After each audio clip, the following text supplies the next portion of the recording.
Ano nga ba ang tunay na kwento tungkol sa lumang bahay na viral sa Facebook? Halina kayo at alamin natin ang buong kwento dito lang sa Alam Ko Yan TV.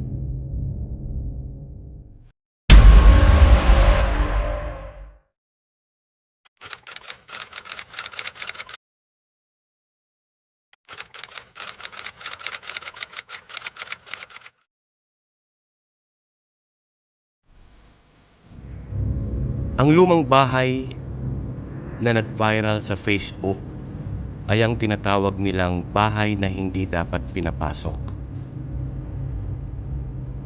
Matagal nang walang nakatira sa bahay na yon. Pero may isang bagay na sinasabi ng mga matatanda sa lugar. Kung makakita ka ng bukas na berdeng pinto sa itaas, huwag kang lalapit. Pero syempre, may mga taong hindi nakikinig. Noong 2018, may 4 na magkakaibigan na mahilig mag-explore ng abandoned places. Nakita nila ang bahay na ito habang nagmamaneho sa probinsya. Sabi ng isa, perfecto para sa vlog. Paglapit nila sa bahay, napansin nila agad ang kakaiba. Walang hangin, pero gumagalaw ang kurtina sa itaas. Tahimik ang paligid, walang ibon, walang kuliglig, at ang berde na pinto sa maliit na kwarto bahagyang nakabukas. Pero pumasok pa rin sila.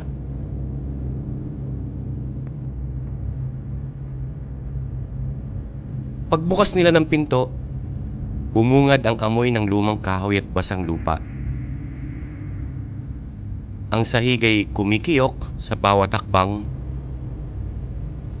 Habang naglalakad sila sa sala, may narinig silang tunog. Parang may kumakatok sa kahoy sa itaas na palapag. Tumingin sila sa hagdan, tahimik. Sabi ng isa sa kanila, may tao siguro.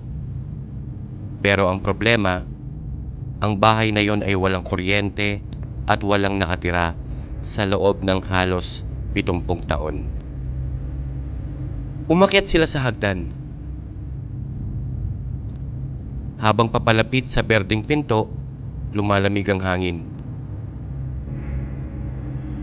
Nagsimulang magloko ang kamera ng isa sa kanila.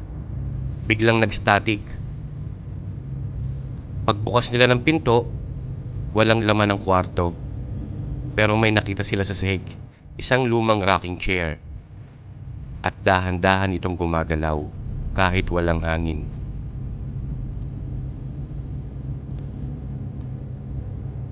Habang nakatingin sila sa upuan, may narinig silang mahina na boses. Hindi galing sa harap, galing sa likod nila. Isang bulong. Bakit kayo pumasok? Nang lumingon sila, sarado na ang pinto at hindi na ito mabuksan.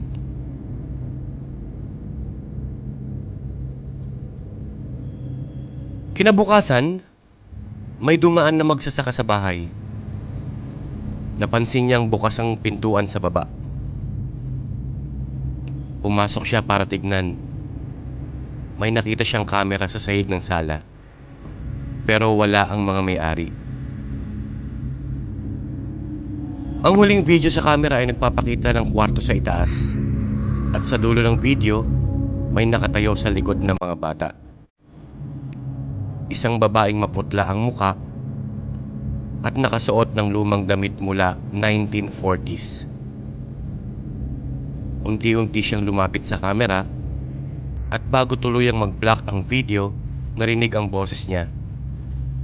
Hindi kayo ang hinahanap ko. Hanggang ngayon, nandyan pa rin ang bahay. At kung mapapansin sa larawan, ang berdeng pinto sa itaas ay bukas pa rin. Pero ang mas nakakatakot na tanong, sino ang hinahanap niya?